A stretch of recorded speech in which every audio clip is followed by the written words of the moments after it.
For far too many, World War II is merely an obscure paragraph in someone else's history book.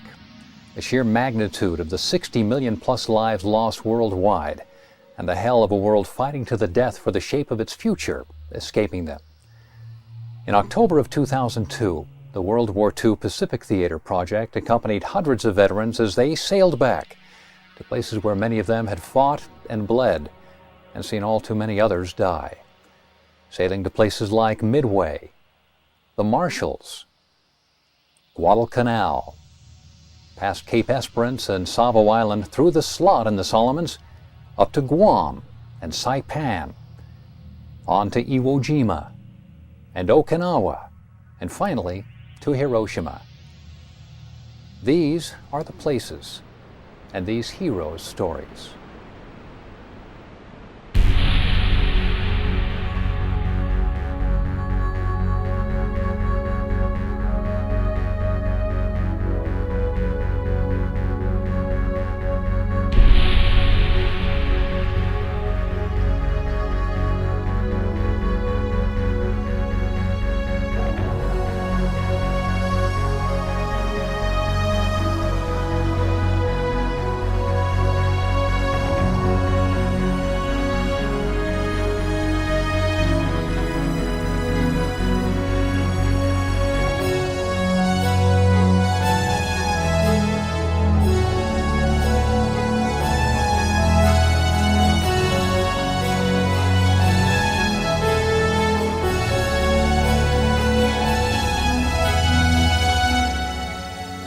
We lost a lot of men on this beach. We lost quite a few coming in the waves. Finally, the first thing, all you want to do is get off the beach, because that's mainly where everything is centered.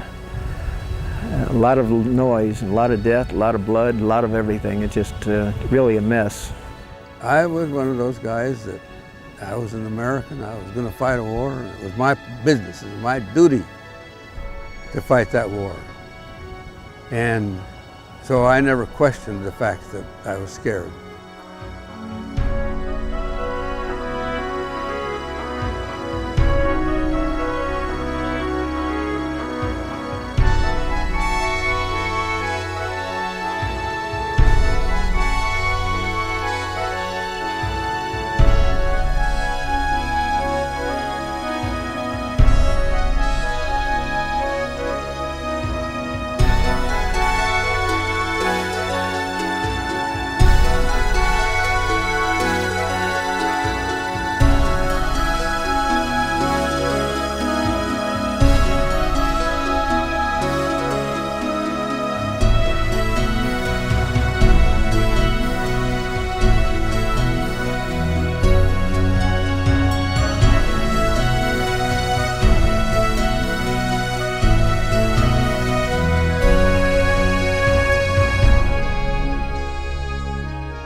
The second morning, you couldn't walk that area without stepping on a dead Marine. Once was enough. And thank the Lord for Truman dropping the atom bomb. It looks so strange here because it's so different. And it's hard to fathom how we came in and what we came in with. I was a replacement officer, so I didn't come in until the 6th day. The flag had gone up, which was a thrilling sight for everyone. They estimate 25,000 B-29 people were saved because of the Marines taking this island. It's a closing for my shipmate and I that we're on here together, and shortly we're going to drop a wreath in memory of our shipmate that was killed. So.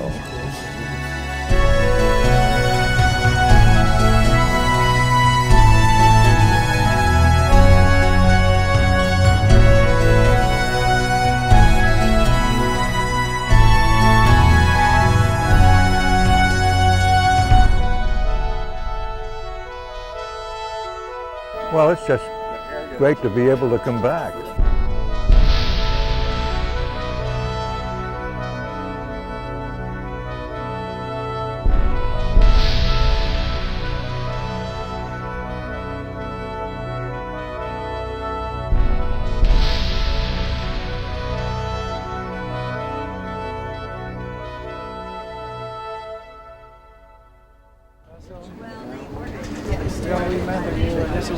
memory.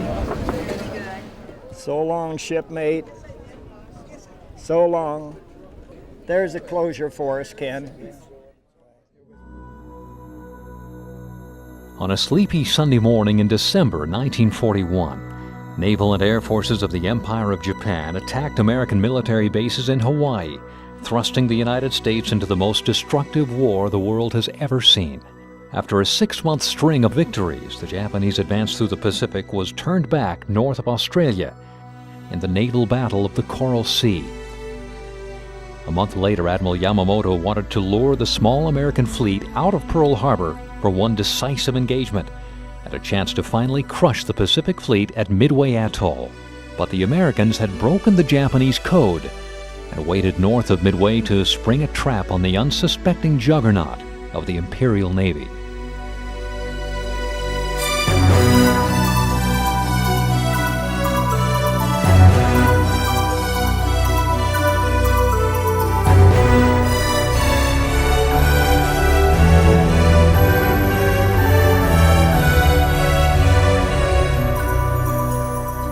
So then about 26th of May, we got the word that they'd broken the code and they were going to attack Midway. So off we went to Midway with a torpedo under our wing and thought, oh boy, this is it. Coming into the battle, their superiority was just overwhelming. Midway is a monumental milestone in World War II. Our planes arrived at almost the precise moment when they were at their most vulnerable. The torpedo planes that had attacked them and brought the Japanese air cover down to defend the carriers. Consequently, there were no Japanese fighters at high altitude when the dive bombers arrived over the Japanese carriers, and it was more or less a field day and a catastrophic loss for the Japanese Navy.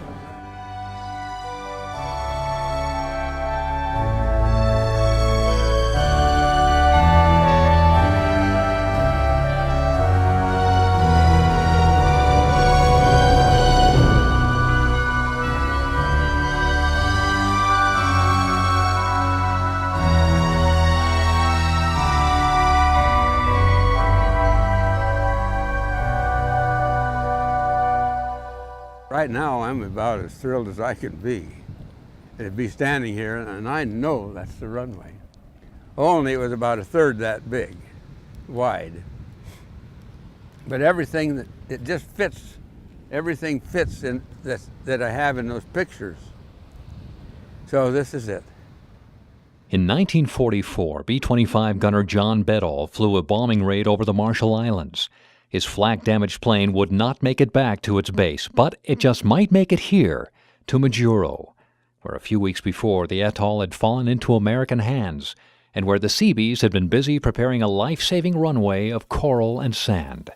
When we went in, that made us the first Americans to land on a pre-war Japanese-mandated island, which of Majuro. So we were the first Americans to land here.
In May of 1942, Japanese imperial forces seized Guadalcanal and the Solomon Islands and started building an airstrip. From this malaria-infested location, the Empire's planes could control the approaches to New Zealand and Australia.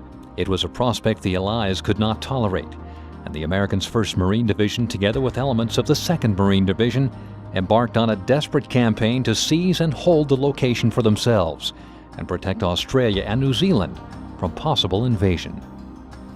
My first night on Guadalcanal, we got a warning. We are expecting an attack tonight. If they break through, head for the hills and we'll regroup there. It was one of the most miserable, frightening nights in my life. Laying in a foxhole half filled with water, with land crabs and mosquitoes and all the sounds of the jungle at night. The raiders so whooped them that they never made it to us.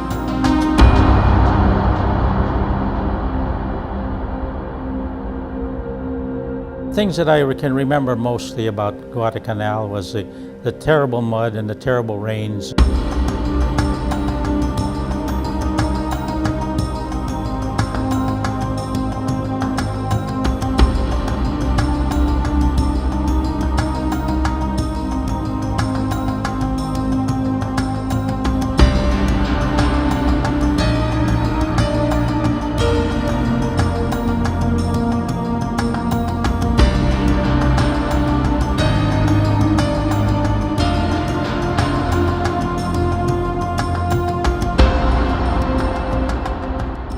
They were yelling in Japanese at our guys, and our guys were answering back in English.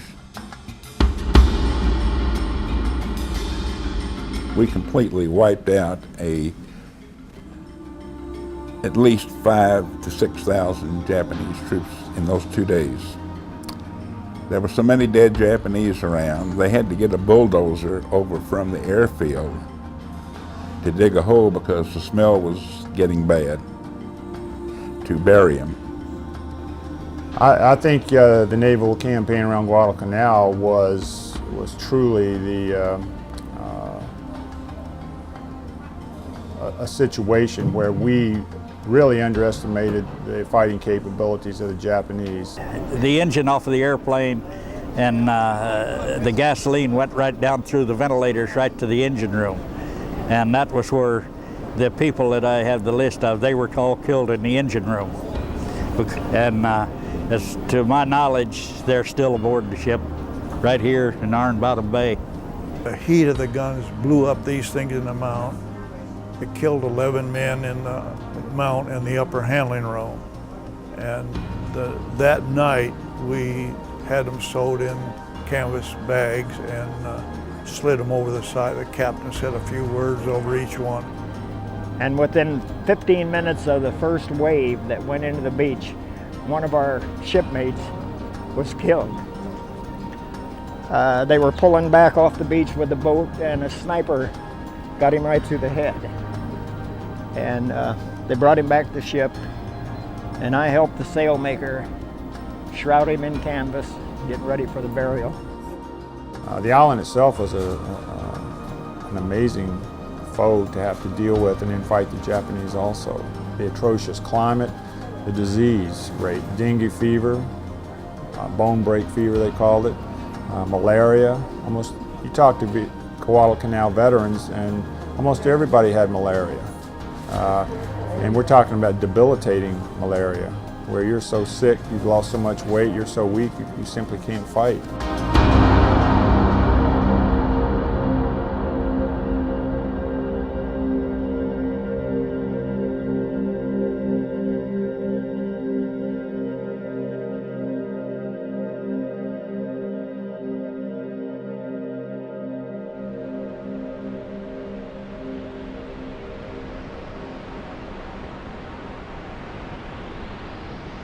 Leaving Guadalcanal and Iron Bottom Sound behind them, the veterans sailed through the Slot, the natural passageway through the Solomons.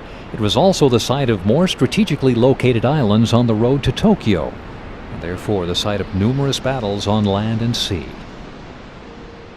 On my 20th birthday, we were on patrol heading up, and we ran into some submarines. and they began shooting torpedoes at us. And this division consisted of 4 light cruisers and 8 destroyers. And the word was out that the torpedoes were underway, keep your eyes peeled. And sure enough, 2 of them went right alongside the ship. They were running a parallel course, and they were within, I don't know, 10, 12 feet of the ship. So they didn't hit us, but unfortunately the cruiser behind us, the Denver, took a hit.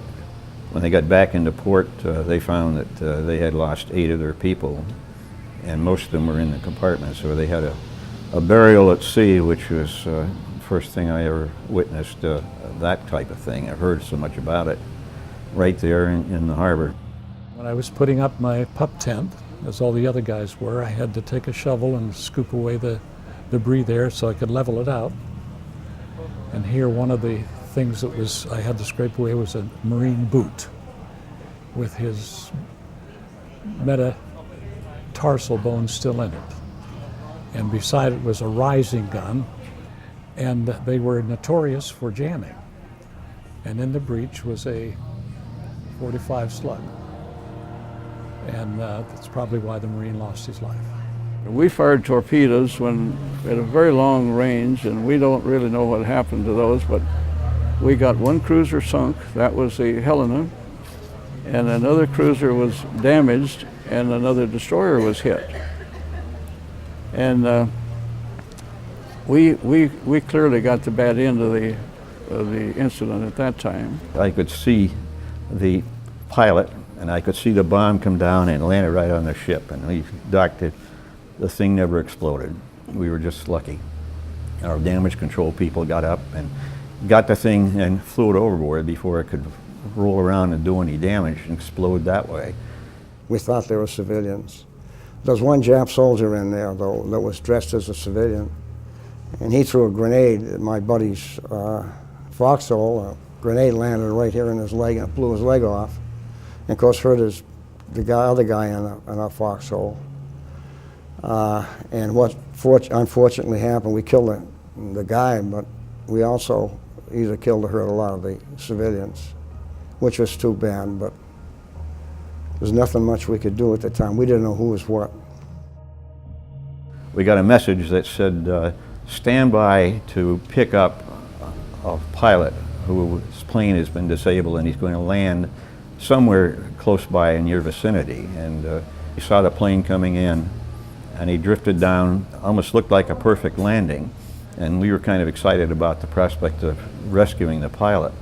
And unfortunately, the plane never surfaced. It hit the water and it went right straight down. The pilot never responded or anything. So our feeling of joy over saving that guy was crushed because we saw someone die right in front of our eyes.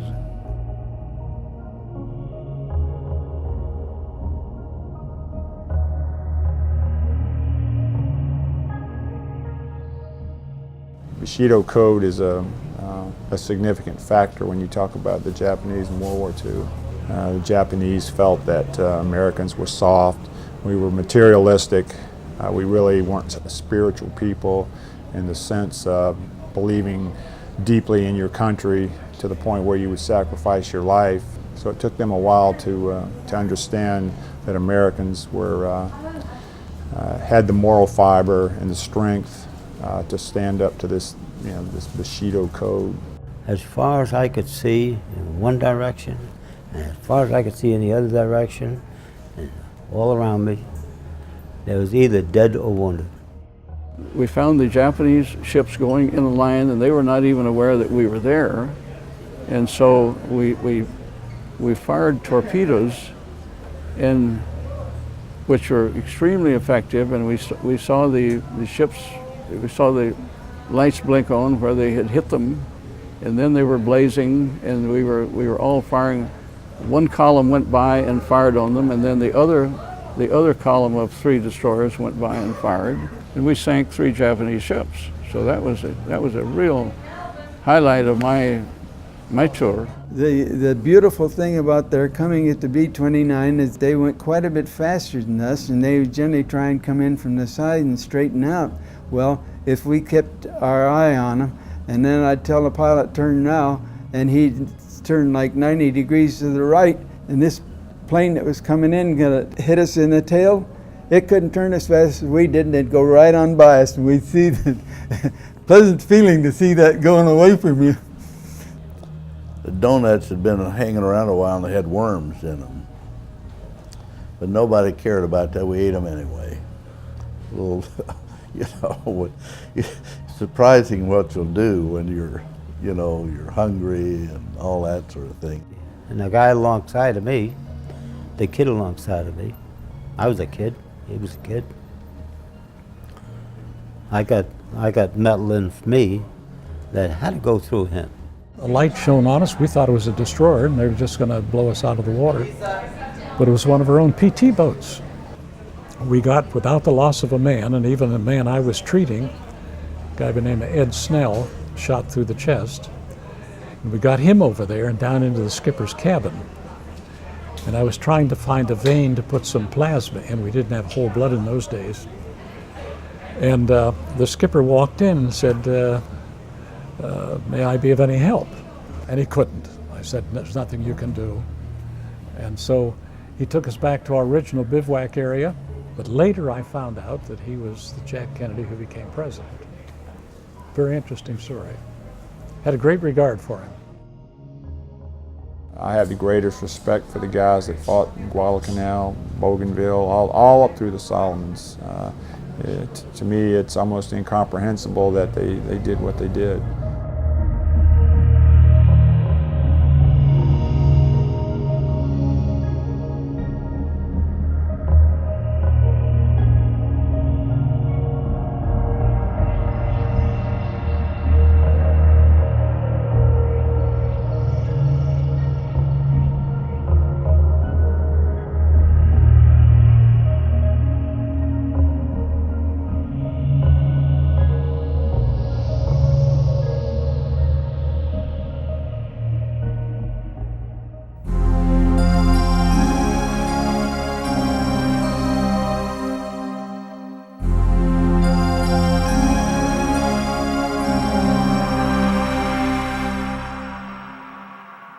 On June 15, 1944, the greatest armada yet seen in the Pacific War, 535 ships and over 127,000 available troops, was prepared to begin the next phase of the war, cracking Japan's inner line of defense.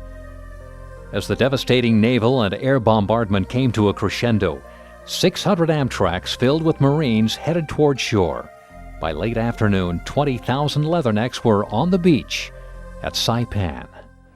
The mortars were dropping in, and Conway and I were side by side and probably a foot apart. So all of a sudden, Sergeant Conway says to me, he says, "Whit," he says, "I'm hit." I says, "Get the hell out of here. How are you hit?" And I didn't get hit. So he says, "I got hit." He says, "My leg." So I went over to him, and a piece of shrapnel had taken the back of his thigh and ripped it wide open.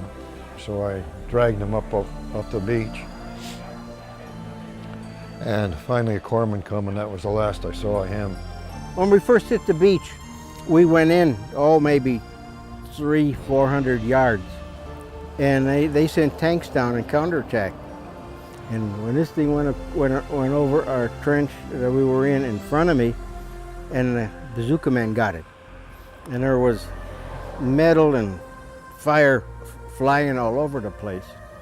And the commander got out, but he didn't get very far. By the time he fell, he was full of lead.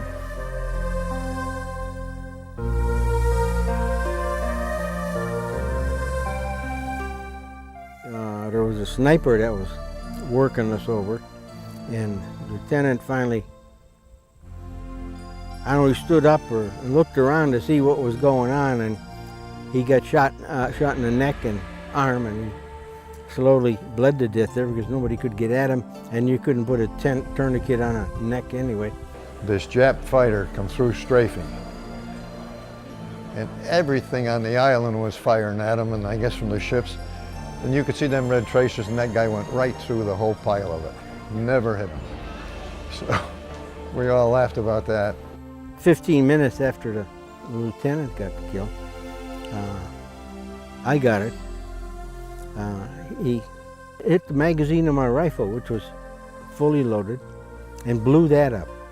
And my rifle was nothing but a bunch of splinters, and I had a bunch of splinters sticking out of my hand. So I was done. So I jumped up about 8 feet in the air, I guess, and took off for behind the rocks because there's nothing I could do there.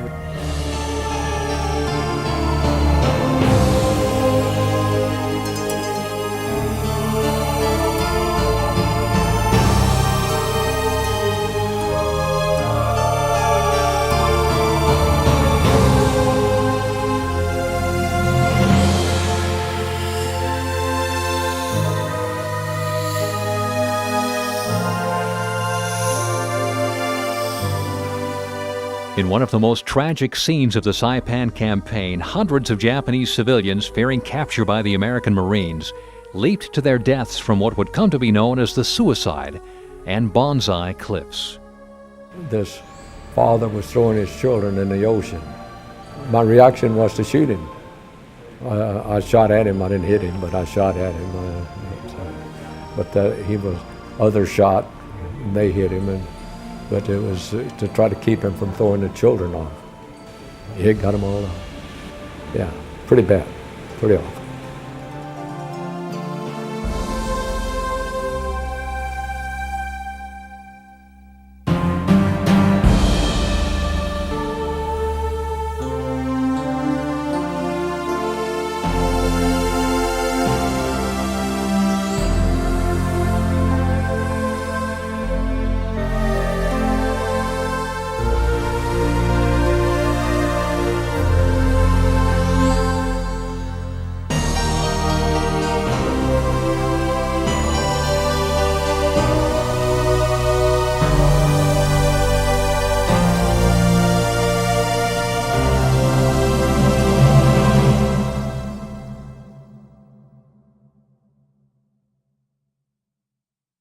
It's hard for them to believe they're back.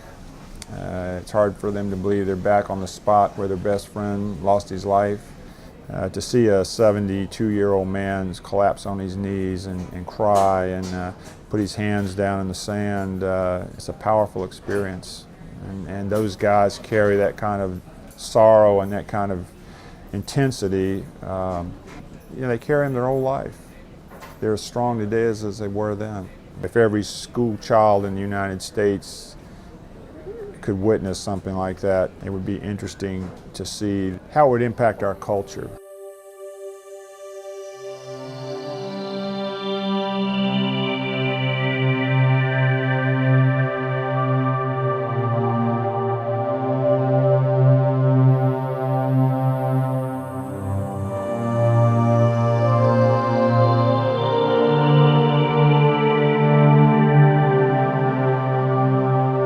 We had a lot of planes in the air, and when the planes would come at them, they'd run the guns back in the caves on rails. And the beach scenes are really like Keystone comedies, and sometimes you look at them, it's really a mess. But and you try to make it in as far as you can, and with the various groups, and find out where it's coming from and try to knock it out.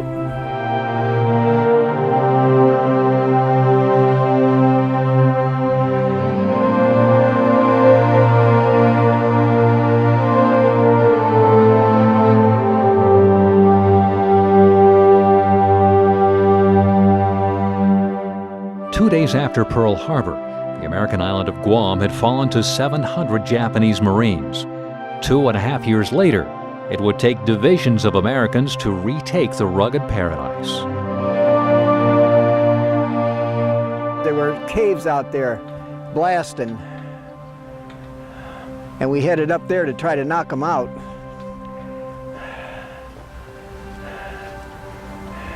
Which we did. Surprisingly, we gained most of the hill.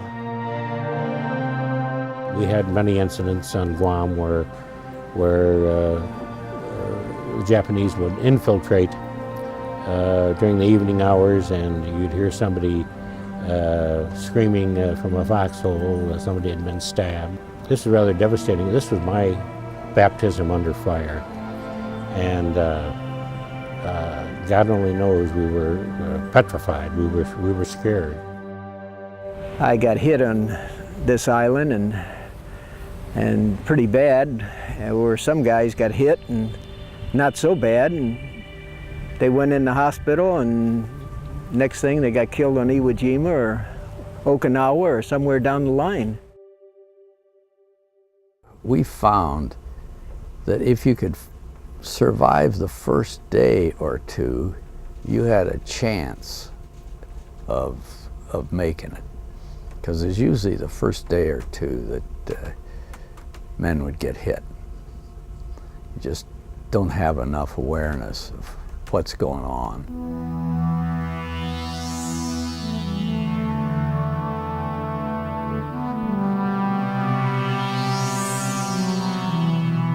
In early 1945, Japanese fighters were swarming up from their base on Iwo Jima to attack American B-29 super fortresses. If the bombing of Japan was to be successful, Iwo had to be taken.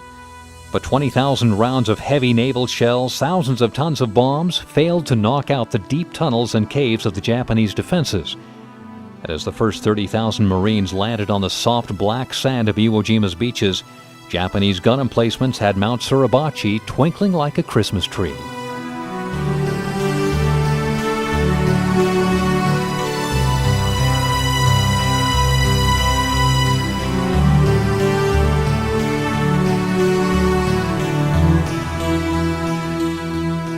It was a beautiful day as we got to Iwo Jima, and from the ship we could see Mount Suribachi and the rest of the island.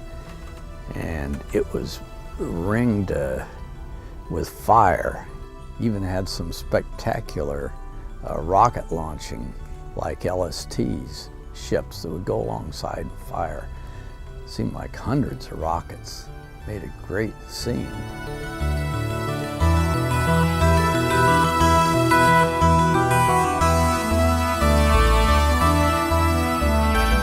And they were just throwing these 16-inch shells up on Mount Suribachi.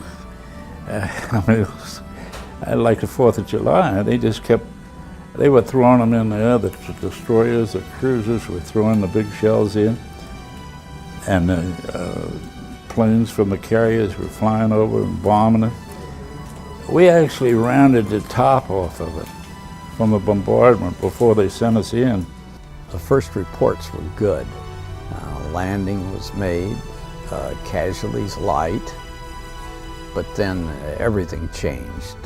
Then the Japanese really opened up and brought the landing beach under tremendous fire, and equipment, the casualties piled up and up.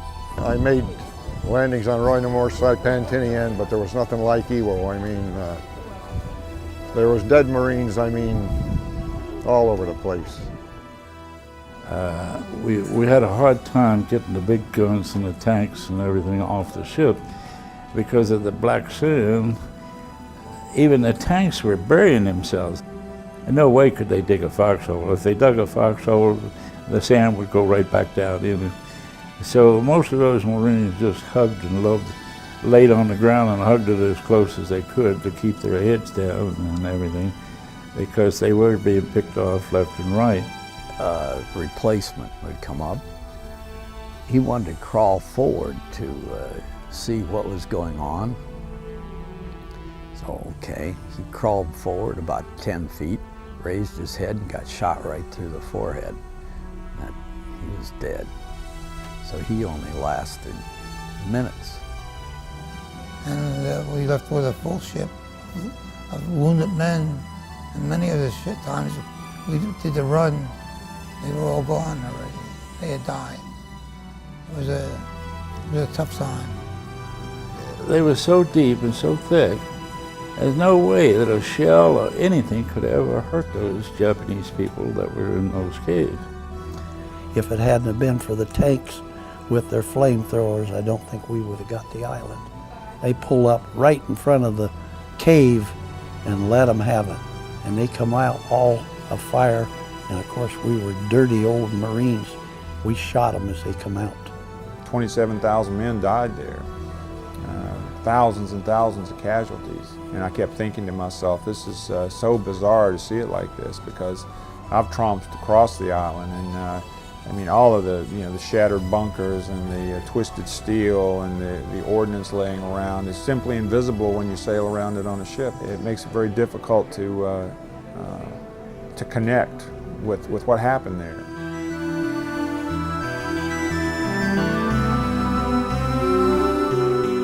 Some of the last few days was their worst fighting up there, as they tried to take the last commanding heights and where Kurabashi was. I had a tough time when I went home, but I'd wake up in the middle of the night and jump out of bed, or if my mother dropped something on the floor, I'd get up and scream, and I guess it was just part of it. I don't know.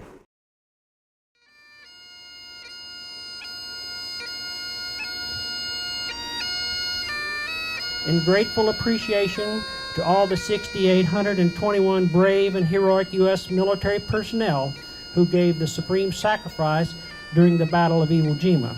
Your lives were lost, but your sacrifice will be forever remembered.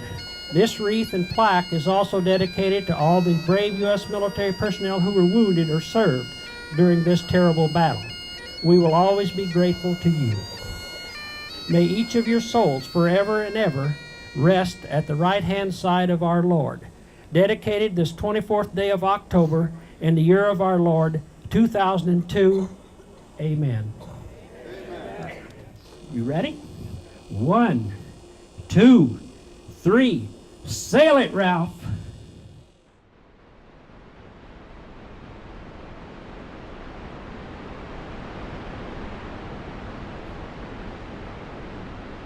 I've thought many times what it would be like to be able to walk down White Beach 2 on Tinian with my dad for a half hour and let him tell me what it was like, or spend the day on Iwo Jima with him and let him walk around and show where the positions were that he fought and tell me about it.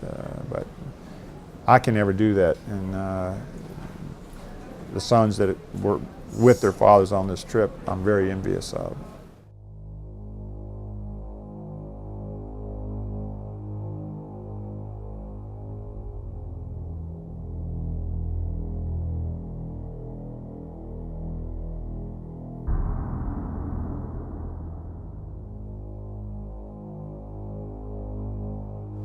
I can vividly remember the harbor the morning we landed on Okinawa. I've never seen so many vessels in one area ever, nor hope ever to see that many again.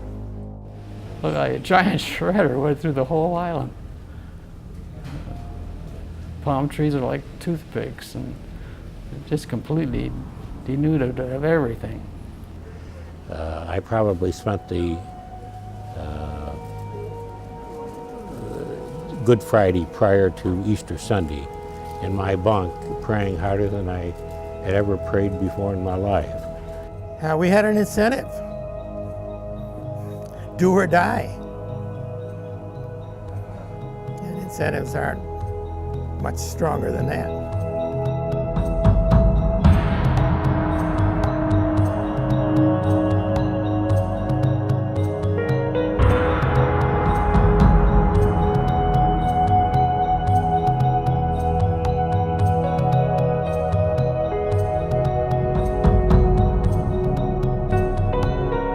Winston Churchill cabled Harry Truman on June 22, 1945, saying that the epic 3-month struggle for the 60 miles long Okinawa would go down as being among the most intense and famous of military history. But there was little celebration. The battle on land, in the air, and on the sea at Okinawa cost over 12,000 U.S. dead, nearly 32,000 wounded, 34 American ships sunk by Japanese kamikazes, over 700 carrier planes lost. For the Japanese, more than 135,000 of the Emperor's soldiers were dead, with 75,000 civilian casualties. And ahead for the Americans was the specter of the invasion of Japan itself. We heard this plane diving. It was dark. We didn't know where it was. And it hit the water probably about 5 feet away from the stern. Shrapnel all over. Yeah, one of the highest rating enlisted men, the only chief we had that had ever been to sea before. When they picked him up, he came apart. It's hard for Marines to get fond of Navy, you know, but we thought a lot of those guys, because many times as soon as that kamikaze plane got in range and he was zeroing to dive right into him, all he could do was, he was lucky if he could hit the ship. And those Navy gunners, every time, first shot just knocked them out of the air. It's just incredible how accurate they were. And they launched up to 300 kamikazes a day.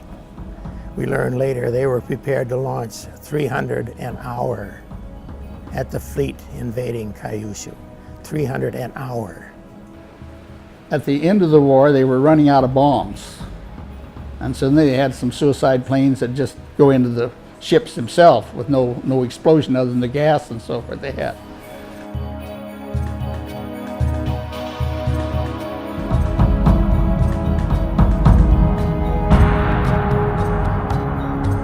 That bomb certainly saved a lot of Americans.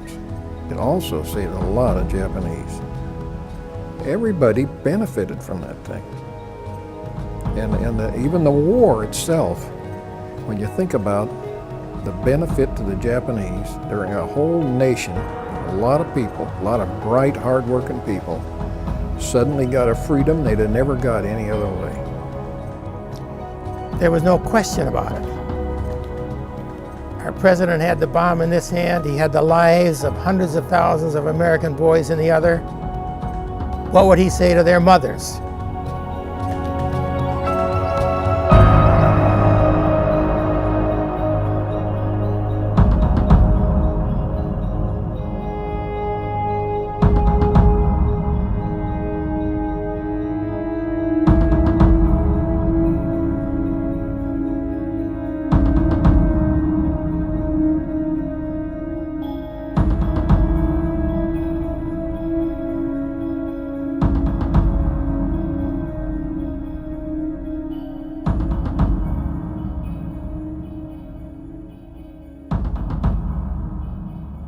Yeah, I was very fortunate. I'm happy to have never received the Purple Heart.